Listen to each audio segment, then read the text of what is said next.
নমস্কার বন্ধুরা, মুনমুনের রান্নায় আরও একটি পর্বে আপনাদের সবাইকে স্বাগত। আজ আমি আপনাদের কাছে হাজির হয়েছি লোভনীয় স্বাদের এঁচো চিংড়ি রেসিপি নিয়ে, যা বাঙালির অত্যন্ত জনপ্রিয়। গরম গরম ভাতে খেতে কিন্তু অসাধারণ লাগে। আর এঁচো চিংড়ি বানানো কিন্তু খুবই সহজ, আর এটা অনেকেই বানাতে খুবই ভালো পারেন। আর আমি কিভাবে এঁচো চিংড়ি বানাই সেই রেসিপিটাই আপনাদের সাথে শেয়ার করব। আসুন দেখে নেওয়া যাক কীভাবে এইটা বানায়। পুরো ভিডিওটা দেখে ভালো লাগলে বরাবরের মতো একটা লাইক, কমেন্ট এবং শেয়ার করবেন। নতুন বন্ধুদের স্বাগত জানিয়ে পুরানো বন্ধুদের অসংখ্য ধন্যবাদ জানিয়ে শুরু করছি আজকের এঁচো চিংড়ি রেসিপি। এঁচো চিংড়ি রেসিপি বানানোর জন্য প্রথমে আমি গ্যাসে জল বসিয়ে দিয়েছি কড়াই। জল গরম হয়ে গেলে ওর মধ্যে দিয়ে দিচ্ছি সামান্য লবণ, আর দিয়ে দিচ্ছি সামান্য হলুদ, আর ওই জলে অ্যাড করে দিচ্ছি সামান্য লঙ্কার গুঁড়ো। ভালোভাবে জলের সঙ্গে মিশিয়ে দিচ্ছি।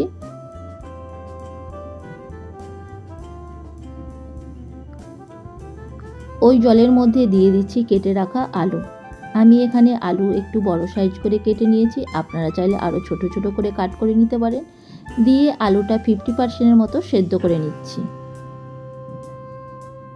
50% মতো সেদ্ধ করা হয়ে গেছে আলুটা, দেখতেই পাচ্ছেন বন্ধুরা। এবার আমি তুলে নিচ্ছি।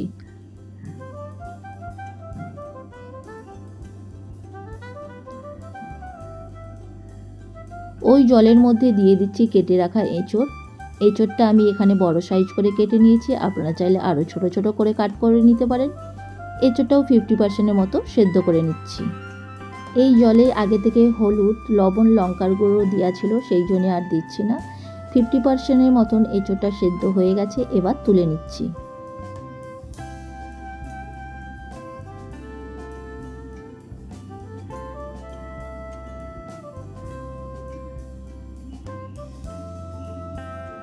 গ্যাসে কড়া বসিয়ে দিয়েছি গরম করতে। গরম হয়ে গেলে ওর মধ্যে দিয়ে দিচ্ছি সর্ষের তেল। পুরো রান্নাটা সর্ষের তেলে করব, আপনারা চাইলে সাদা তেলেও করতে পারেন। তেলটা খুব ভালোভাবে গরম করে নিচ্ছি। তেলটা খুব ভালোভাবে গরম হয়ে গেলে ওর মধ্যে দিয়ে দিচ্ছি চিংড়ি মাছ। আগে থেকে নুন হলুদ দিয়ে মাখানো চিংড়ি মাছটা একটু ফ্রাই করে নেব।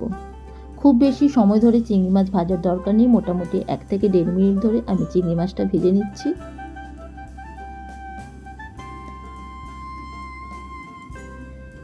1 থেকে 1.5 মিনিট ধরে চিংড়ি মাছটা ভাজা হয়ে গেছে, এবার তুলে নিচ্ছি।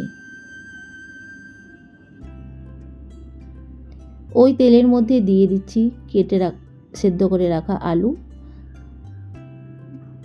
আলুটাকে লাল লাল করে ভেজে নিচ্ছি।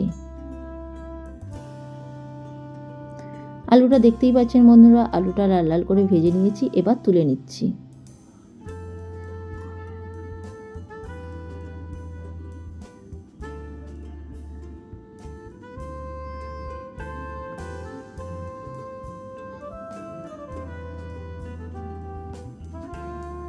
ওই তেলের মধ্যেই সেদ্ধ করে রাখা এঁচোড়টা দিয়ে দিচ্ছি।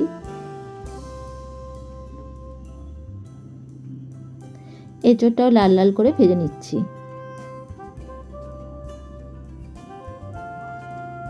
দেখুন বন্ধুরা, এঁচোড়টা লাল লাল করে ভাজা হয়ে গেছে, এবার তুলে নিচ্ছি।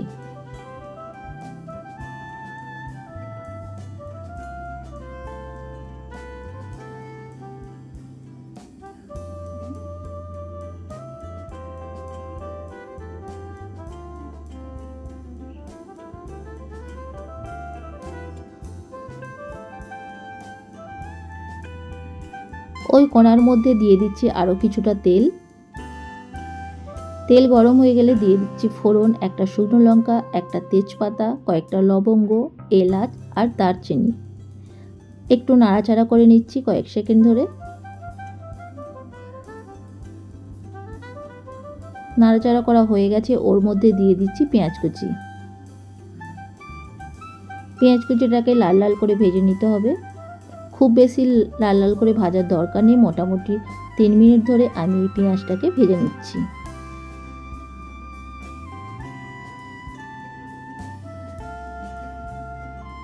দেখুন বন্ধুরা, 3 মিনিট ধরে আমি এই পেঁয়াজটাকে ভেজে নিয়েছি। ওর মধ্যে দিয়ে দিচ্ছি 2 টিস্পুন আদা, রসুন, কয়েকটা কাঁচা লঙ্কা পেস্ট।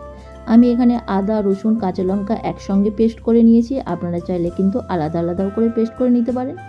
দিয়ে ভালোভাবে কষে নিচ্ছি আদা রসুনের গন্ধ চলে যাওয়া পর্যন্ত।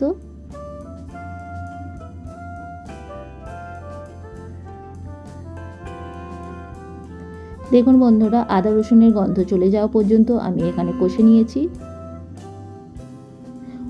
ওর মধ্যে গুঁড়ো মশলা অ্যাড করে দিচ্ছি, হাফ টিস্পুন হলুদ গুঁড়ো, হাফ টিস্পুন লঙ্কার গুঁড়ো, হাফ টিস্পুন ধনে গুঁড়ো, হাফ টিস্পুন জিরে গুঁড়ো, আর দিয়ে দিচ্ছি স্বাদ অনুযায়ী লবণ।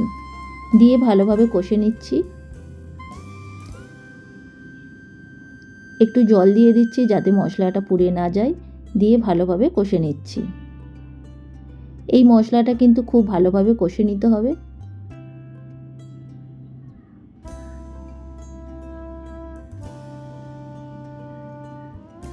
দেখুন বন্ধুরা, আমি একটু সময় ধরে 5 মিনিট ধরে মশলাটা কষে নিয়েছি। তেল রিলিজ করে দিয়েছে।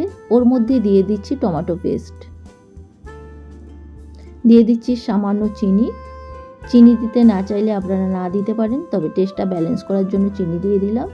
দিয়ে ভালোভাবে কষে নিচ্ছি।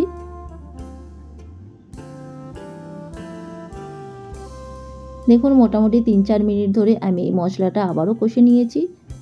তেল রিলিজ করে দিয়েছে মশলা থেকে, দেখতেই পাচ্ছেন বন্ধুরা। ওর মধ্যে দিয়ে দিচ্ছি ভেজে রাখা আলু আর এঁচড়।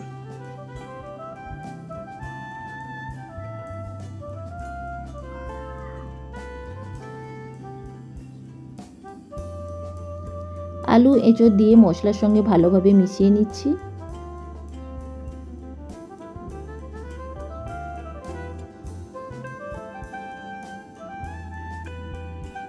দেখুন বন্ধুরা, খুব ভালোভাবে মিশিয়ে নিয়েছি। আমার একটু ড্রাই হয়ে গেছে, সেই জন্য আমি এখানে একটু খুব সামান্য জল দিচ্ছি। জল দিয়ে ভালোভাবে মিশিয়ে নিচ্ছি।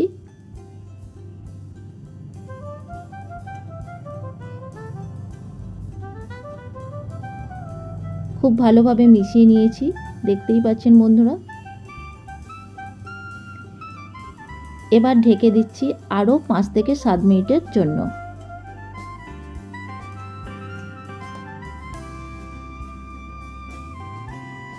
পাঁচ থেকে 7 মিনিট পর ফিরে আসলাম। দেখুন ঢাকা খুলছি, দেখতেই পাচ্ছেন অনেকটাই জল কিন্তু এঁচড় থেকে বেরিয়ে গেছে। এঁচড়ের মধ্যে যে এক্সট্রা জল থাকে সেই জলটা বেরিয়ে গেছে। এতে করে এঁচড়ের স্বাদ কিন্তু অসাধারণ হয়।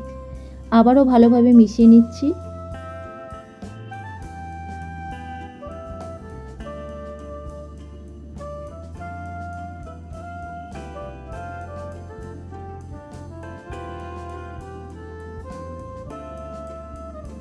দেখতেই পাচ্ছেন বন্ধুরা, ভালোভাবে মিশিয়ে নিয়েছি। ওর মধ্যে দিয়ে দিচ্ছি ভেজে রাখা চিংড়ি মাছ, দিয়ে আবারও একবার কষে নিচ্ছি।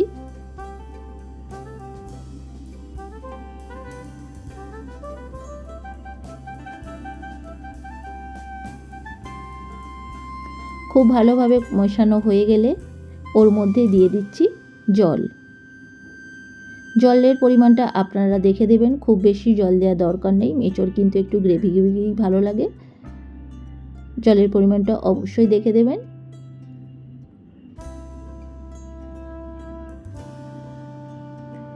দেখুন এখানে আমি আর একটু জল দিয়ে দিচ্ছি।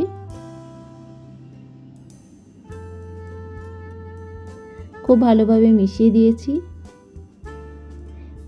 এইভাবে ঢাকা না দিয়ে ফুটতে দেব আরও 5 থেকে 7 মিনিট সময় ধরে। 5 থেকে 7 মিনিট সময় ধরে আমি কুক করে নিয়েছি, দেখতেই পাচ্ছেন বন্ধুরা।